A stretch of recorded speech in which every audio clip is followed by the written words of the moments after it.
ஆப்பிரிக்க மக்களால் ஜீவ விருட்சம் என்று அழைக்கப்படும் அதிசய மரம்தான் பாவோபாப் எனப்படும் மரமாகும். வறண்ட பகுதிகளில் வளரும் இந்த மரமானது சுத்தமான தண்ணீரை சேமித்து வைத்திருக்குமாம். இந்த மரத்தின் தண்டு பகுதிகளில் சேமிக்கப்பட்டிருக்கும் தண்ணீரை ஆப்பிரிக்க மக்கள் கோடை காலங்களில் பயன்படுத்திக் கொள்கின்றனராம். மேலும் இந்த பாவோபாப் மரத்தின் தண்டு பகுதியை குடைந்து தண்ணீர் தொட்டியாகவும், இந்த மரத்தின் விட்டம் 23 முதல் 26 அடி இருப்பதால் இந்த மரத்தை குடைந்து மக்கள் தங்கள் இருப்பிடமாகவும் பயன்படுத்துகின்றனராம்.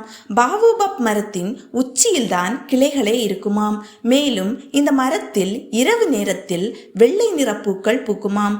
இந்த மரத்தினுடைய பழத்தை மனிதர்கள் உட்கொள்ளவும் செய்யலாம். பாவோபாப் மரத்தின் பட்டைகள் கயிறு, மிதியடி, கூடை, காகிதம், துணி, இசைக்கருவிகள் செய்ய பயன்படுகின்றனவாம். இந்த மரங்கள் எளிதில் பட்டு போவதில்லை என்பதாலும் இதன் பயன்களாலும் ட்ரீ ஆஃப் லைஃப் என்றும் ஆப்பிரிக்காவின் அணிகலன் என்றும் அழைக்கப்படுகிறது.